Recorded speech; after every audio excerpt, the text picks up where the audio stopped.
yeroo jiranitti nama qajeelaa jaalatamaa hawaasa isaanii waliigala godina Silixaa akkasuma ammoo Oromiyaa guutuu irratti nama ulfina qabeessaa fi jaalatamaa turan. Guyyaa Rabbii isa qabe namni hundinuu deema. Garuu yeroo ture keessatti hojii gaarii jaalala quuqama uummata isaatiif saba isaatiif hooggansa isaatiif qabu jiddu galeessa godhatee waamicha godhamaa tureen gamoo har'a asitti hirmaannaa hunda kennaatiin ijaarame kana asitti arginee seenaa isaa lafaa olitti dhaannee yoo akkasitti argamu gammachuu guddatu qabbanatu namatti dhaga'ama. Gama tokkoon maatiin isaa akka boqachuu danda'u gargaara jennee waan goone baga guyyaa kanaan marti kennaayyuu jiraannee wal agarre isiniin jechuu barbaada. Gurbaan kun umrii isaa guutuu ergama paartii ergama mootummaa keessa ture. Duubatti garagalee nama waa godhate hin turre waanan beekuuf jechuudha. Irra caalaa warri itti dhiyaatan hin beektan. Guyyaan waaqaa oolchaan qabu osoo baay'ee illee dhibamin tasa addunyaa kanarraa akiramanii jiru. Uummanni keenya obboleessa keenya kana lubbuu isaas hambisuu baannus maatiin isaa rakkachuu hin qabu. Ijoolleen isaa alalaaluu hin qabdu. Haati manaa isaa daa'imman isaa wajjin dhiphachuu hin qabdu jechuun godinni keenya guutuun hoggansi keenya uummanni keenya Oromiyaa dabalatee hoggansi mootummaa naannoo Oromiyaa maatii kana irbinee bira dhaabannee waan ijoolleen isaa irra dhaabattu waan maatiin isaa irra dhaabatu gamoo kana fakkaatu waan nu ijaartaniif maatii isaa waan imimmaan irraa haqxaniif guddaa ulfaadhaa galatoomaa jechaa. Namni gaafa jiru waan gaarii yoo hojjete biyya isaatiif saba isaatiif uummata isaatiif amantaan oduu addan qoodin xiqqaa guddaa odoo hin jedhin hojii guddaa hojjetaa tureef obboleessi keenya baay'ee jaalannuu fi baay'ee kabajin guyyaan rabbii dhufnaan nu biraa fo'ame baay'een keenya nutti dhaga'ame gaddaa turre gadda keessa turuu qabnu maal gochuu qabna ka jedhu mari'ataa turreen waan namni jiru godhuu danda'u haa goonu ka jedhu akka koree keenyaatitti mari'annee murteessinee waamicha garagaraa godhaa turree uummanni hundi nu cinaa dhaabatee rabbillee nu gargaaree guyyaa har'aa kana yaadannoo kana akka gadi dhaani barabaraan akka yaadachuu dandeenyu ilmaan keenya kanaan akka qoorfachuu qabnu kana booda akka boonne maatiin isaa jabaatee akka dhaabachuu danda'uu fi waan itti aanee godhamuu danda'u mara godhuuf ammas waan irra gadi dhaabbachuu danda'an godhuudhaaf yaadamee wanti godhame kun waan guddaadha. Haa ta'uti erga inni nu biraa deeme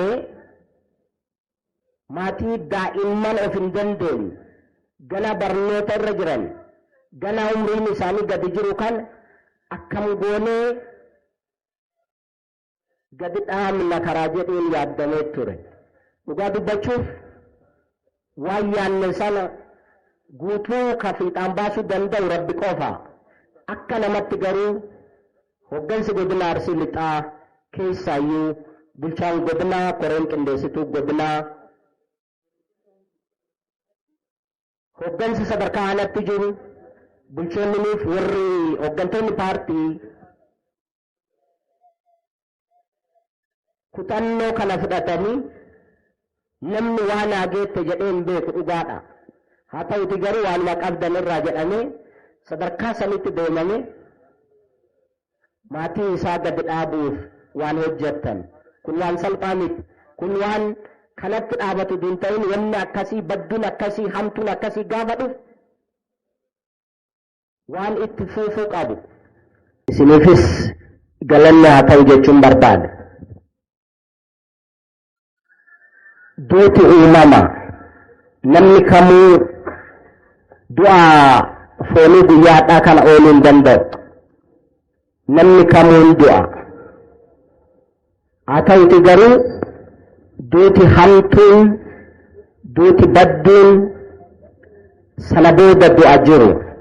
Kana warri amantaallee hin beektu, warri amantaa garagaraa hin beektu. Deemee obboleessa keenya Mahammad yeroo dheeraa wal beekna. Aanaa Siraaroo irraa qabnee haga godina Arsii Lixaatti jaallee qabsoo ture. Waliin hojjetaa turre. Waliin deemaa turre. Haa ta'utii balaa tasaatiin obboleessa keenya of biraa dhaabne. Kun ammoo namni hundinuu hin baana malee guyyaa dhalanne malee guyyaa duun hin beekne tokko akkaataa itti duun illee hin beekne. Kun kanumaan iddoo jiru duuti hamtuun silaa du'a sana booda ture. Waamicha godhamaa ture jibbu galeessa godhatee hoggansi keenya sadarkaa naannoo irraa kaasee akkasitti hafuu hin qabu, dhimma kana walitti qabnee maatii kana gadi dhaabuu qabna jedhee sadarkaadhaan hoggansi jiru naannoo irraa kaasee akka godina keenyaatti, akka aanaalee godina Arsii Lixaatti, akka godinaalee Oromiyaa keessa jiran hundaatti hoggansi hirmaannaa gurguddaa godhaa turee jira. Uummanni keenya bal'aan, abbootiin qabeenyaa godina kana keessas jiran, godina kanaas alas jiran har'as carraa argatanii asirratti argamanii fi argamuu hin dandeenye yaada eebbifamaa kana fudhatanii waan qabanirraa maatii kana cinaa nu hunda cinaa dhaabataa turanii jiru. Hunda isaaniitiifuu galata guddaa qabna. Dabalataan hawaasni guyyaa rakkoon kun nu dhaqqabeef maatii kana dhaqqabe irraa kaasee irraa jalaan waan gochuu qabu hunda godhee waan namni jiru danda'ee godhuu danda'u mara goonee guyyaa har'aa keenyarraa hawaasa kana godhe hundumaafuu maqaa bulchiinsa godina Arsii Lixaa fi maqaa kiyyaan akka koreettis waan tokko qindeessaa waan turreef waan jasaa keessan isiniif haa deebisuu, waan gootan hundaaf ulfaadhaa galatoomaa. Dhugaadha obboleessa keenya dhabuun hundi keenya gadda guddaa keessa turre. Hundi keenya rifaatuu keessa seenne. Waan hin yaanneef yaanni kawaaqaati, karoorri kawaaqaati. Haa ta'uti sana booda obboleessa keenya akka dhabneen lama dhabuu qabnu karaa jedhuun akka naannootti illee akka godinatti akka aanotaatti geggeessaa obboleessa keenyaatiif akkam goonee maatii inni irraa boqate kana gadi dhaamna. Duuti lammaffaan isii taate waan ta'eef kana irratti hirmaanne hundinuu qooda keessan baatan, qooda baatan hundaaf, waan gootan hundaaf, deeggarsa gootan hundaaf galataaf kabaja guddaa isiniif qabaa. Galatoomaa ulfaadhaa isiniin jechuun barbaada.